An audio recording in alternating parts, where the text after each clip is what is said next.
Mata sa kalsada. Numero 1 patakaran sa pagmamaneho.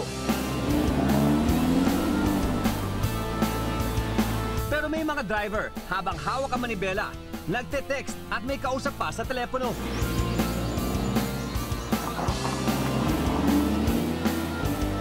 Kaya ba talaga pagsabayan ng isang tao ang pagmamaneho at pagtetelepono? Ako po si Paolo Bejones. Ngayong gabi samahan niyo akong panggain ng mga maling akala dito sa Demolition Job.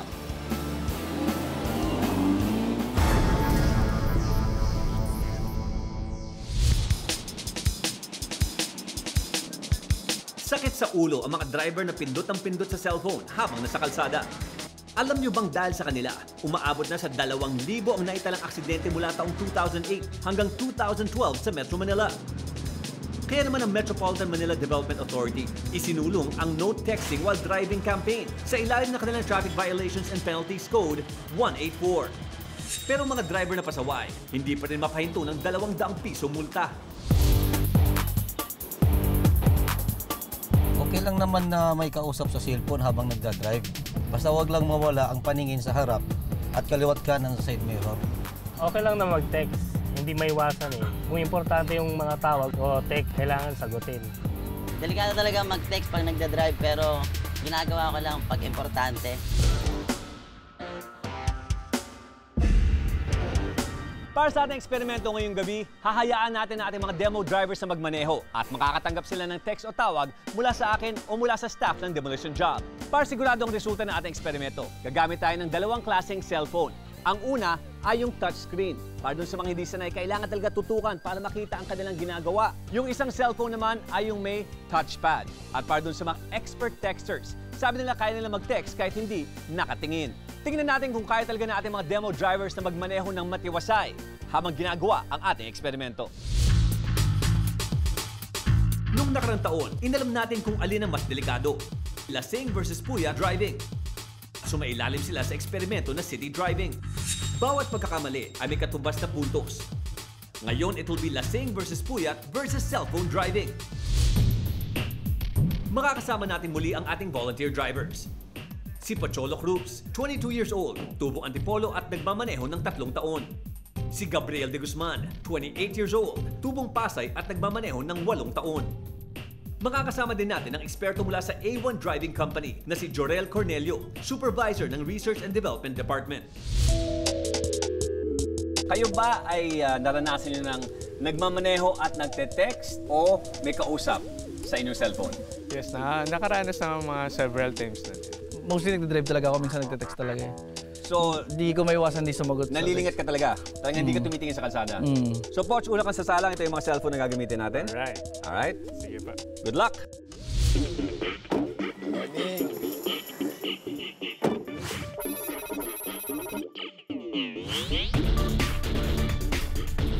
Pagdating sa slalom curve, tumunog ang kanyang telepono.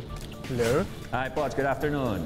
Good afternoon, Sir Pao. Kung bumiyahe ka ba, ano ba yung mga bagay-bagay na hindi dapat mawala sa bag mo? Una po, pera. Tsaka tubig. Yan ang Okay. napaka-importante para sa akin. Sa sunod na bahagi ng eksperimento, ang dapat sana ay 3-point turn. Nako po, sobra-sobra na ang pihit. Kung si Jubel ay may dalang 3 mansanas, si Paul naman may dalang 5 saging, tapos si Nora ay may 12 carrots, ilan lahat ng prutas na dala nila? 3 mansanas, 3 saging, tsaka 3 karot. Tama po ba? 3 mansanas, 5 saging, at 12 carrots. Ganun po ba? 8 po pala. Sorry. 8! Dumiretso si Poch sa bisi-bisi ang syudad. Isang mensahe ang kanyang natanggap. Paano magkakinis? Yung sinay. Gamit ang rice cooker. Ingat na ingat si Poch sa pagsagot. At unti-unti ring napukaw ang atensyon niya sa pag-reply kesa sa pagdadrive. Sinubukan mag-reply ni Poch, pero apps, Oops. napapreno agad sa harap ng ating bola. Maya-maya pa, magpa-park na sana si Poch. Tumunog muli ang kanyang cellphone. Hello? Magbigay ka ng 6 na gulay sa kantang Bahay Kubo pero bawal na kantahin. Kaya lang ba? At maya-maya pa, tumama sa gutter ang sasakyan ni Poch. Opo, kamatis. Okay? All a friend, sir. Wait lang po. Tatlo na lang. Tatlo na lang. Oo. Teka lang, sir. 3 ikot na lang din. Mapapark na ako. Sige. Boom! Sa pulang cone sa harap ng sasakyan. Sa ball intervention, karoon siya ng abrupt braking o yung biglang pagpreno, negative 10 points siya. Bakit delikado yung bigla ang pagpreno? Ang tendency kasi nun, magugulat yung nasa likod. Yun ang mga cases na nababangga sa likod. Sa parallel parking, nung nag-park siya, 2 beses siyang nag-ater. Tapos, 1 time niyang na-hit yung cone. Sa kabuuan, umabot ng 100 ang penalty ni Poch. Gulong-gulong nga yung utak ko habang nagdadrive eh. Kasi nakafocus ako sa parking, pero kailangan ko rin mag-focus sa kanya. Sunod na sumakay si Gab. Magawa naman kaya niyang magmaneho ng tama habang may tawag o may ka-text. Ilan kulay meron sa isang rainbow?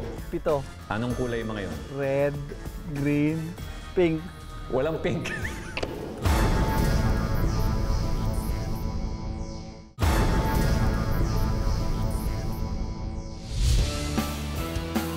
Maraming drivers na naniniwala na kayang-kaya nilang mag-multitasking sa kalsada.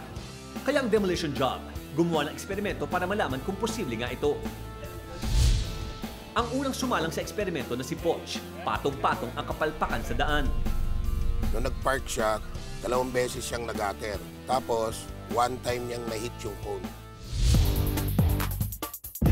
Si Gab naman ang susunod na hahawak sa manibela. Mas sanay raw siyang pagsabayin ang dalawang gawain ito.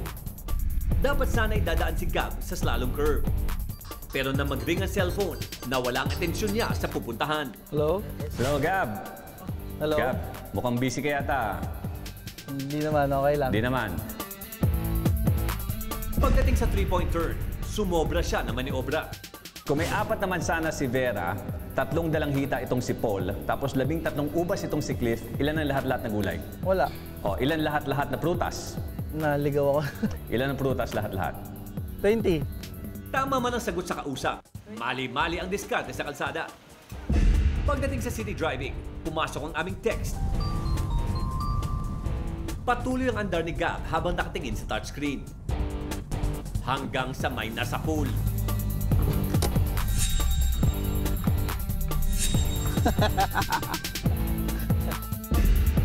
Last stop, ang parking. Hello, Gab. Bigyan mo sa akin yung full name ng Gumburza. Gomez. Gomez. Zamora. Zamora. Full name, ha? Oh. Hindi ko na makilala yung isa eh. Sa kakachika, Aba. di tuloy na itama ang parada. Magaling. Ilan kulay meron sa isang rainbow? 7. Anong kulay mga yun? Hindi ko siya kabisado. Orange. Orange. Red. Red. Green. Green. Blue. Mukhang busy ka yata dyan, ha? Blue, ano pa? 3 pa? Busy na talaga. Isa na lang. Pink. Walang pink. Hindi ako nakaalis.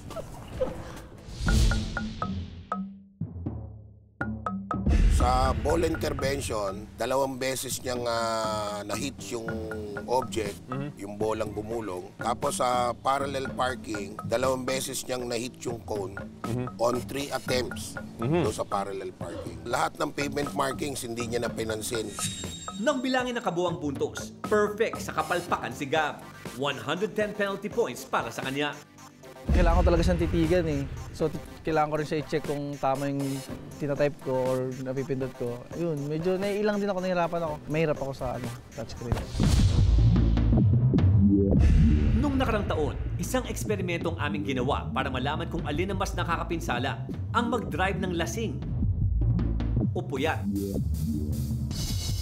Si Poch, 70 points sa pagkalasing at 90 points naman ng puyat ang nakuhang penalty. Mukhang mas naka-shortcut pa siya sa disgrasya nang sabayan ng pagtetelepono ang pagmamaneho dahil naka-100 penalty siya. Bilangin naman natin ang kabuang puntos ni Gab.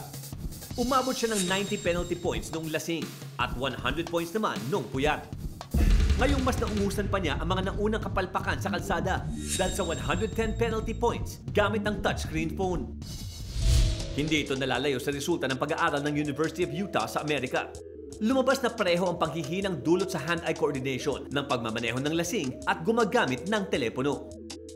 nawawala yung focus niya doon sa harapan. Once na nawala na yung attention mo ron sa harap at na-absorb mo na lahat yung ginagawa mong pagte-text, ang nalalagay sa delikadong sitwasyon yung pasahero mo as well as yung ibang gumagamit ng kalsada.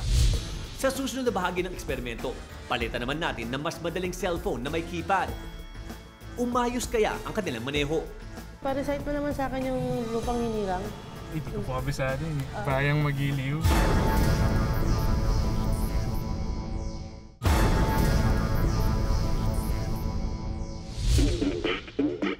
Kanina sinubukan ni Gab mag-text at makipag-usap sa touchscreen cellphone, pero umani siya ng maraming palpak. Hello, Gab. Bigyan mo sa akin yung full name ng Gumburza. Gomez, Gomez. Zamora. Zamora. Hindi ko na makilala yung isa eh. Makakapagmaneho kaya siya ng matiwasay kapag cellphone na may keypad ang ginamit. Itabi ng telepono sa cambio and start your engine. Umentro ng unang tawag. Hello? Kung meron kang 6 na laruan, 10 kapatid, 1 dosenang cupcake, tapos 7 mga kalaro, ilan yung daliri mo bale? Ano na, ulitin mo nga. S-curves. Aha, perfect.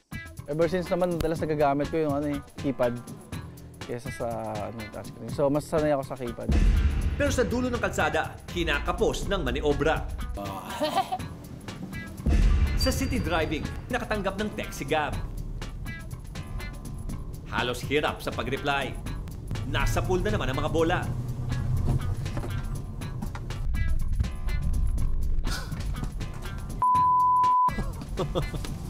Pagdating sa parking, may tawag ulit para kay Gab.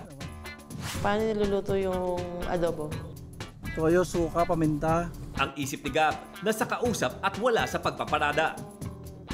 Penalty ulit.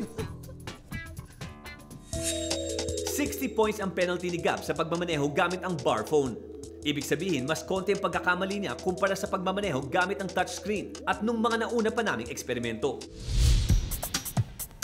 Sunod na nag-drive si Poch. Hello? Kamusta ang pagdadrive? Ito ma'am, wrong timing kayo. Medyo baka matamaan ko yung phone. Tapos nahihirapan ka ba sa call? Di pa man nakakalayo, penalty agad si Poch. Ay, natamaan ko na. Sa 3-point turn, halos pumarking na siya doon habang may kausap. Para site mo naman sa akin yung lupang hinirang, kahit yung first stanza.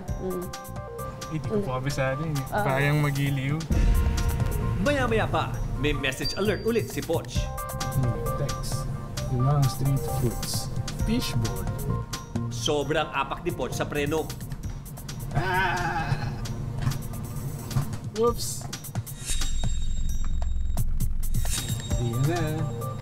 Pero kinulang naman ang tansya sa parking. Ilan yung sinag sa watawat ng Pilipinas? Ay, ilan ba? 1, 2, 3, 8? Anong ibig sabihin ng mga sinag na yan? Di ko po alam, ma'am eh. Ang phone naman, muli niyang nasagasaan.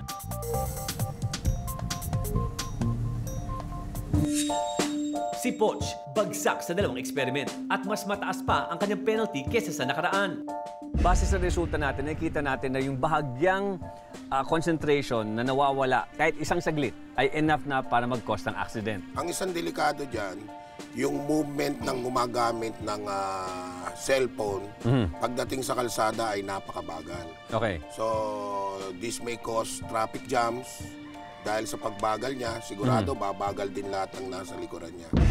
Kaya kung inaakala nilang kaya nilang magmaneho at magtelepono ng sabay, sorry mga kapatid, maling-mali kayo.